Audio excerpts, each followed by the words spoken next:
What's up, Squid Boys? Today I'm playing Europe 1914. Now this is a scenario rotation map, just like Mesopotamia. Now here's the map, Europe 1914. 10 players, random country selection for everyone, no minimum rank, which is a bummer, but let's join it. All right, I'm France. Who do we got? We got Spain, Germany, and England already in. I mean, this is important. This map is only 10 people and coalitions. I could join Britain. I could join Germany. Let's see what I'm dealing with. So here's Spain. Spain's level 12. Spain has a decent kill count. Spain builds all right. Spain's all right. Germany, level 15. Surface record, decent. Lots and lots of experience. Germany builds a lot of workshops though, relative to his recruitment offices, which is a red flag, but he gets a lot of good kills. I think if you're above 1, you're doing all right. And then where's this Britain? So Britain has kill ratio that's 0.45. That's not great. And the recruitment office to workshop ratio is quite close to each other, so he may be an overbuilder. But his data is pretty new. He doesn't have that many harbors going on. So we'll see. We'll see. Not a lot to glean from it. Someone invited me. Germany invited me. Well, here we go. Thanks, Germany.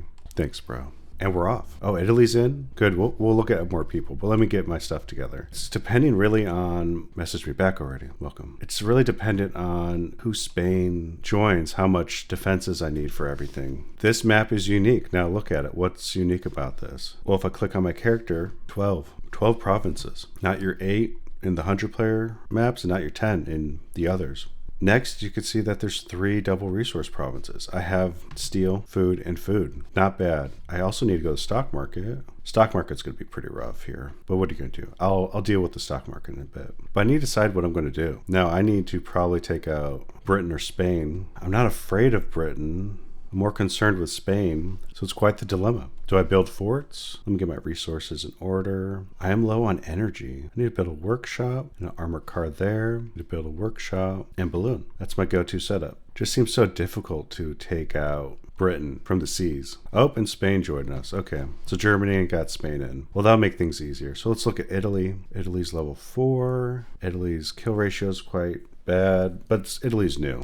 Italy might be a good target. Can always take out Belgium, but I kind of like Belgium as a trap to lure Britain out in the open. But my plan is to probably take Italy. Now, Italy has what I need. Now look at Italy. You can see a double coal, a double gas, and a double food. If I take Italy, I'm resource secure, and that's probably what I'll do. Now, I don't want to spook Italy, but I also don't think Italy's that competent. So I think if I move quick, I could take him. Now, I have Orhan, and I'm actually going to deploy him right here where Britain can see that I'm deploying him. And I'm kind of doing that to scare him. Now, Orhan takes 24 hours to come out, so I don't think he's going to help me in my campaign against Italy. And this is just to give the illusion that I'm preparing against Britain. But we'll see. We'll see how this goes. Now, my distance from line of sight of Italy can be seen right here. I need to get this much space away from his units before I consolidate. And I'm going to guess that's like right here. Army Group A have been told to move to this location. So they go up and around here. And then from this location, they mark right here. That's going to be plenty of distance to not be seen with Army Group A. Now with B, a little more tricky, but we got time. I'm going to go right here and I'll adjust as needed. Now I have Hank as a hero and I will deploy Hank since his deployment is so quick, a few minutes. Deploy him right when I need him. Depending on how I'm feeling, he'll be in Army Group A or B. But all right, this is going good. For the Northern Defense Group,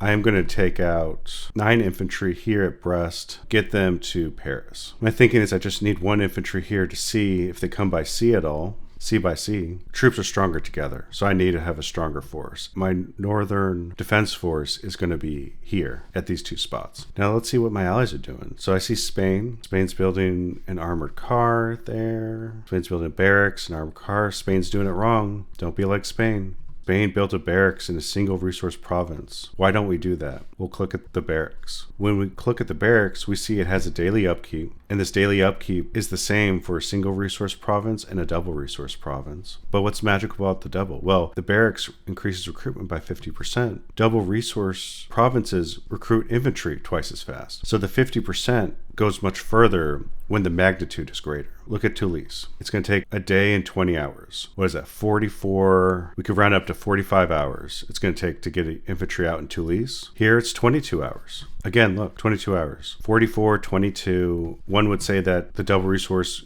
creates infantry twice as fast. Now, by adding a barracks to a double and not a single, you increase that magnitude. more effectively by using your resources more wisely. But it's fine. I mean, if we looked at Spain, Spain seemed somewhat competent. This is decent. This is fine. 1.16. You kill players more than you lose. Active players. But that can cost you resources. He could have had so much more infantry on the field if he just built his barracks right. Now, I used to message people and tell them how to play better, but it doesn't go well. They do not take my advice. It's so much easier just to make a YouTube video. But it's not the worst move you can do. So he's building a fort here in Malaga, and you could see the Moroccans are coming. You can see him moving up here. And Morocco's level 7. That's not bad. His kill ratio is a little bit weaker than Spain's, but we'll see. That will be interesting. Fun fact, this is the actual tournament map that Arena Supremacy uses and most tournaments use. But instead of coalitions of 3, it's 5 versus 5. Now, I think coalitions of 3 is just not great anyways. I think in this map, there's too many people. You should probably just do coalitions of 2 just because you're dealing with random people. Because if a coalition starts off too strong, people sometimes quit. But we'll see. We will see. Depending on how I'm feeling, I'm probably not going to attack until day change. Oh, Britain's moving. And if Britain starts to move, I might not attack Italy at all. Now, the stock market's abysmal, but since there's so few AIs in this map, it's going to be abysmal. I'm going to start buying and selling in it, but the amount of players here is just not helpful to a lot of market transactions. Now, Austria-Hungary, check them out. Okay, level 16, 0.63, not the greatest. You could see with these like higher level people that their PvP score goes down. Always frustrating to see someone with a very high level, they build more workshops than they build recruitment offices. Not good. I mean, he's a big player in Russia, level 10. The Ottomans, level 10. I mean, this is the classic map, so you get a lot of old school players. Level 10, Sweden. There's no level cap on this, but there's a lot of other players, so who knows? When I invade Italy, I need to be very cautious about how I do that. And I also need to be building a barracks. What am I doing? Now I'm going to build a barracks. I'm going to build another workshop here. I'm not going to build a barracks here, but I will add another balloon. Since this is coastal, I might build a harbor here.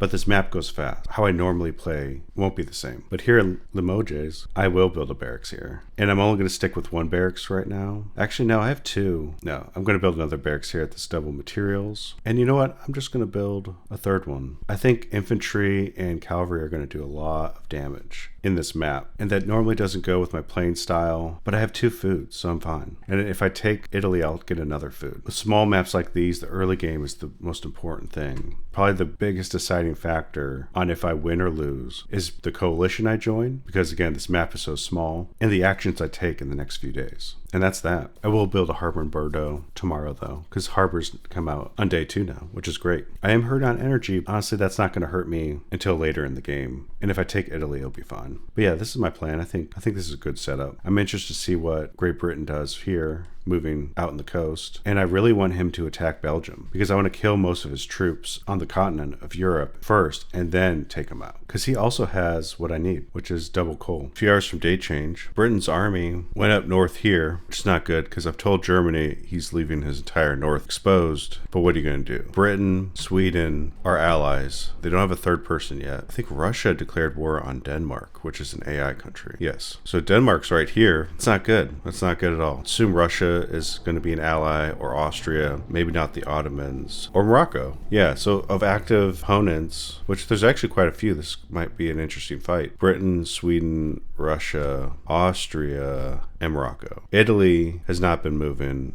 not been building either, and the Ottomans, I haven't seen them build. But I'm right about to take over Italy. Moved in position last night, you can see I'm still moving, and I got 2 hours to day change. So my plan is just to steamroll through. I'm going to get a 2-hour delay so they can still get that day change, and then a 2-hour delay for Army Group B. Now you can see where I'm going. A in the north is going this direction. Oh, I forgot about Hank.